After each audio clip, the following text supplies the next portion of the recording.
મહાવીરસિંહ બાપુ જય માતાજી। જય માતાજી। મહાવીરસિંહ બાપુ તમે આ પરિચય આપો અને આ ગંગા સતી આશ્રમની અંદર તમે કેટલા સમયથી સેવા આપો છો, બીજું કે આ આશ્રમમાં આવતા દર્શનાર્થીઓને તમે શું શું ફેસિલિટી ઉપલબ્ધ કરાવો છો એ જરાક અમારા યુટ્યુબ દર્શક મિત્રોને જણાવોને બાપુ। હું આ આશ્રમની અંદર આમ તો હું ગૌરસંગ બાપુનો સીધી લીટીનો વારસદાર છું, 5મી પેઢીએ। મારું નામ મહાવીરસિંહ। આ આશ્રમની અંદર અમે પેઢીઓથી સેવા આપતા આવ્યા છીએ, પણ જ્યારે પહેલાં મારા બાપુજી હતા એની પછી હું આવ્યો, પણ વચ્ચે અમારે થોડુંક ઘણા બીજા આવી ગયા। આ આશ્રમની અંદર 2014થી જે મોરારી બાપુની કથા બેઠી, ચોથા મહિનામાં આશ્રમ અમે પોતે પરિવારે સંભાળ્યો છે।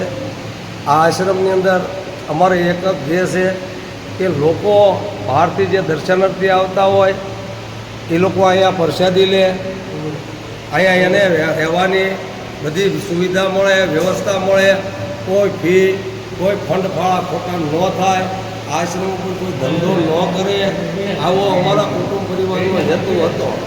અહીંયા કોઈ નાત જાતનો ભેદભાવ ન રાખે, 18 વર્ષને સાથે રાખીને આ આશ્રમની અંદર સંચાલન કરે, જેથી આ ગંગા સતી માએ જે ભજન કીધું છે કે ના જાતિ ભાતિ નહીં હરિના દેશમાં, એ લોકોએ એવું આપને કહીને ગયા છે, સૂચવીને ગયા છે। તો અહીંયા કોઈ જાતનો ભેદભાવ ન રાખે, કોઈ પણ જાતનો નાતી જાતિનો ભેદભાવ ન રાખે, કોઈ પણ નાના મોટાનો ભેદભાવ ન રાખે। અહીંયા સૌ સરખા, અહીંયા અન્નક્ષેત્ર હાલે છે, રહેવાની વ્યવસ્થા છે, કોઈ ફી નથી। અન્નક્ષેત્રમાં પણ કોઈની પાસે પરાણે કે દાન લેવું કે એવું કાંઈ છે નહીં, દાતાઓ દાન કરી જાય છે। અહીંયા સ્વેસાય હાલે છે, અહીંયા કોઈ બાપુ નથી, કોઈ મહંત નથી। અહીંયા અમે બધા 18 વર્ષના ભેગા થઈને ટ્રસ્ટીઓ છીએ। એ ટ્રસ્ટીની અંદર હાલમાં હું મંત્રી તરીકે છું, અમારે અરવિંદભાઈ નારોલા છે, પ્રમુખ છે, બીજા અન્ય દરેક સમાજના અહીંયા આ ટ્રસ્ટીની અંદર જોડાયેલા છે। જે ડીનો બનાવીએ કે અહીંયા કોઈ માલિક નથી, કોઈ બાપુ નથી, કોઈ મહંત નથી, પણ છતાંય અમુક વખતે બહારથી લોકો ખોટી એવી વિવાદ ઊભો કરે કે ફલાણા મહંત પણ એવું ખરેખર નથી। પણ હવે એ લોકોને જે હોતું હોય એકબીજાને અમે તો એવી વિનંતી કરવી છે કે ભાઈ કોઈ ખોટી એવી એડવર્ટાઈઝ દેતા નહીં, કોઈ અહીંના મહંત તરીકે કોઈને બિરદાવો તો તમે એને ક્યારેક પૂછજો તો ખરા ભાઈ તમે ક્યાંના મહંત છો, કોણ મહંત છો, શેના મહંત છો।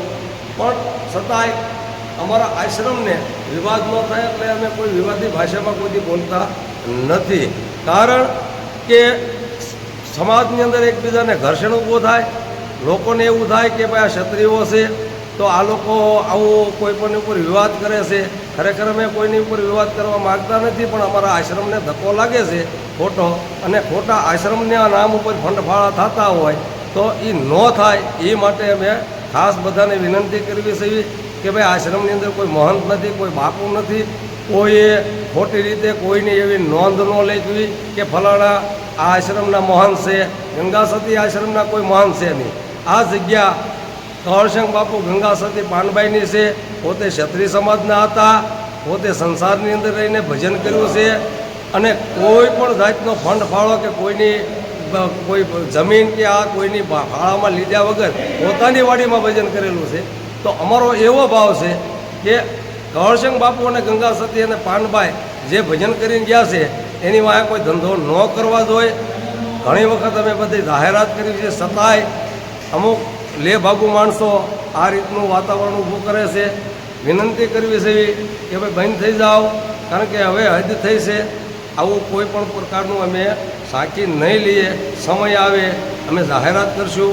પણ અત્યારે અમે અહીંયા ચેરિટેબલ ટ્રસ્ટ બનાવ્યું છે કે જેથી આ આશ્રમની અંદર આશ્રમના નામ ઉપર ખોટા કોઈ એવી એડવર્ટાઈઝ આપીને કોઈ ખોટા એવા ધંધા ન કરે, નેગેટિવ ન કરવો, કારણ કે આ આશ્રમની અંદર અમે આશ્રમ બદનામ થાય છે। ખરેખર અમે કોઈ અમને દાતાઓ તો સામે જ એમ કે કાંઈ ઘટતું હોય તો કહેજો, જે જોઈએ કહેજો, અમે વગર માગીએ અહીંયા બધું હાલે છે। રોજ અહીંયા 500 માણસનું રસોડું હોય છે, આવો 82 વર્ષનો પ્રસંગ હોય, કથાયું હોય ત્યારે 5,000 માણસ 10,000 માણસનું રસોડું હોય છે।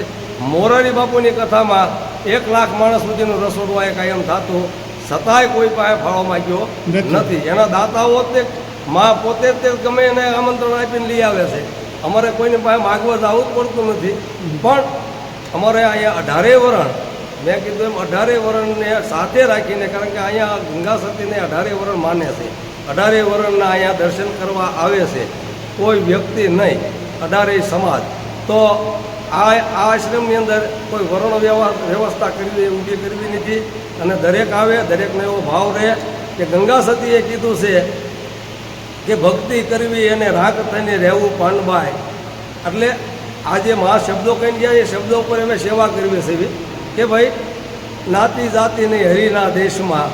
પણ ગંગા સતીને ઘણી વખત ઘણા બધા એવા મહાપુરુષો કે જે શાસ્ત્રીજીઓ હોય, કે એજ્યુકેશન માણસો હોય, એવું ઘણી વખત એવું કહે છે કે એક અભણ સ્ત્રી શું કહીને ગયા છે, જેને કોઈ નિશાળ ભાળે નથી, કોઈ ગામનું પાસેથી વટીને ગયા નથી, તો આવા અભણ સ્ત્રીએ શું શું આ કીધું છે.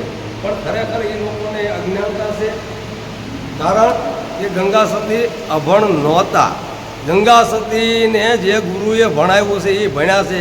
ગંગા સતીએ કીધું છે કે વચનને જાણ્યું એને સર્વે જાણ્યું, એને કરવું પડે નહીં બીજું કાંઈ. જે વચનની વાત કરી છે કે જે વચન છે 14 લોકમાં ન્યારું, અભ્યાસ જાગ્યા પછી બહુ ભમવું નહીં. આવા મોટા સંતો હોય ને, સિદ્ધ પુરુષો, એને કીધેલું છે કે અભ્યાસ જાગ્યા પછી બહુ ભમવું નહીં, ન રહેવું ભેદવાદીની માય, એકાંતે બેસીને લખને આરાધો, માતે સદગુરુનો હાથ. એને પણ એવું કીધું છે કે બહુ ભમવું નહીં. અને આ ભયમાભયમ કરતા હોય એની વાત, એનો પ્રશ્ન છે, એના કર્મ છે, અમને કોઈ વાંધો નથી. પણ ગંગા સતી અભણ નહોતા. એને જે ભણવાનું હતું, એને પોતાના આત્માનું કલ્યાણ કરવાનું હતું, એને પોતાને મુક્તિ જોતી હતી, એવું તો એને ભણ્યા હતા, એના ગુરુએ એને ભણાવ્યા હતા. જ્યારે કળશંગ બાપુએ કીધું કે દિલ ખોલીને દેખો દીદારા, કાયા ભીતરમાં ખોજ કરી, એવી એવી વસ્તુ છે આરે કાયામાં. જેને અનુભવ થયો છે, જે ભક્તિના માર્ગ ઉપરથી જેના પોતાના ગુરુએ જે કાંઈ એને ભક્તિનો જે માર્ગ દેખાડ્યો, એમાં પોતાને જે અનુભવ થયો છે એ અનુભવ કીધો છે. આ કોઈ શાસ્ત્રની અંદર કે કોઈ પુસ્તકની અંદર વાંચેલું નથી કીધું. અને આપણે આજે ખાલી એજ્યુકેશન છે તો વ્યવસાય માટે છે, આપણે નોકરી માટે છે, પૈસા ભેગા કરવા માટે છે. કોઈ શાસ્ત્રીઓ કે જે કાંઈ પંડિતો છે તો એ આજે કથાઓ આ તે જે કરતા હોય એ બહુ એજ્યુકેશન હોય, બહુ બુદ્ધિશાળી હોય, તો એ પણ એક જાતનું માનો કે વ્યવસાય છે એની, કે ભાઈ કથા કરવી, આ કરવું. પણ એ તો વાંચેલું લખે, જે લખેલું છે એ વાંચે છે, અને વાંચેલું છે એ લોકોને સમજાવે છે. પણ ગંગા સતી કળશંગ બાપુએ કીધું એ પોતાનો અનુભવ છે, અને એનું સામે પ્રમાણ મળેલું છે. પાનબાઈને બ્રહ્મના દર્શન કરાવ્યા. કળશંગ બાપુનો આદેશ થયો કે ભાઈ આ પાનભાઈને પૂર્ણતાએ પહોંચાડો, અધૂરા મેકાય નહીં. તો એને બ્રહ્મના દર્શન કરાવ્યા. અને એ કીધું છે પાનભાઈને કે પિંડરે બ્રહ્માંડથી પરસે ગુરુ મારા, એનો દેખાડું તમને દેશ. એને બ્રહ્મના દર્શન કરાવ્યા. પછી જે યોગ ક્રિયાથી સ્વેસાય પોતાનો આત્મા એનો દેહ છોડી દીધો છે. કળશંગ બાપુએ ગાહજીવન કરેલી છે. પાનબાઈએ ભજનની અંદર ગંગા સતી વ્યા ગયા પછી એનો અફસોસ બતાવ્યો છે. એને પણ અફસોસ થયો છે કે સતી જ્યારે સૌધામ ગયા એક ભજન બનાવ્યું છે, એમાં બધો અનુભવ કીધો છે. આ બધી અનુભવની વાતો છે. ભણ્યા છે, ખૂબ ભણ્યા છે. આપણે જે આ જગતની અંદર જે એજ્યુકેશન નથી આવતું, જે મુક્તિ અને મોક્ષના માર્ગનું જે એજ્યુકેશન આવે છે એ એજ્યુકેશનથી ભણેલા છે. એટલે આવો કોઈએ સંકેત કરવો નહીં. કારણ કે એનું ભણતર જુદું છે, આપણું ભણતર નોકરી કરવાનું હોય. આપણે નિશાળની અંદર લાવી છે તો આપણે નોકરી, કોઈ માસ્તર બને, કોઈ પ્લેન ઉડાડે, કોઈ વિજ્ઞાનની અંદર સંશોધન કરે. એટલે એ આપણે વ્યવસાય માટેનું ભણતર છે. આ ભણતર છે મોક્ષ ને મુક્તિ માટેનું છે. આપણે અક્ષરને ઓળખી છીએ, જ્યારે ગંગા સતીમાં કે પાનબા હતા એ આત્માને ઓળખવાની. ગંગા સતીએ જે ભજન કીધા છે તરફદી ભાષામાં, આજે આખું જગત એ ભજન ઉપર પોતાના સેવકોને, શિષ્યોને માર્ગદર્શન આપે છે. અહીંયા કોઈ પણ જાતનું ગંગા સતીએ વાડો બતાવ્યો નથી કે ફલાણી સંપ્રદાય કે પૂછડી સંપ્રદાય. ગંગા સતીએ સત્ય સનાતન ધર્મની વાત કરી છે.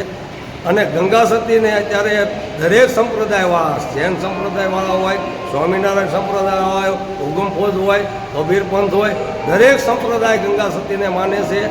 ઓશો રજનીશવાળા હોય તો એ પણ માને છે. અને દરેક લોકો પોતાના શિષ્યોને ગંગા સતીએ કીધું છે એ પોતે એની ઉપર તે વર્ણન કરીને સમજાવે છે. વિશેષ કાંઈ નહીં કહેતા. દર્શન કરવા આવજો. અહીંયા બધી વ્યવસ્થા મળી રહેશે. પ્રસાદી પણ ચાલુ છે, અહીંયા અન્નક્ષેત્ર પણ ચાલુ છે, અહીંયા રહેવાની પણ વ્યવસ્થા છે. તો સમય મળે તો દર્શન કરવા આવજો. બોલો ઘોષંગ બાપુની, ગંગા સતી માત કી, માનભાઈ માત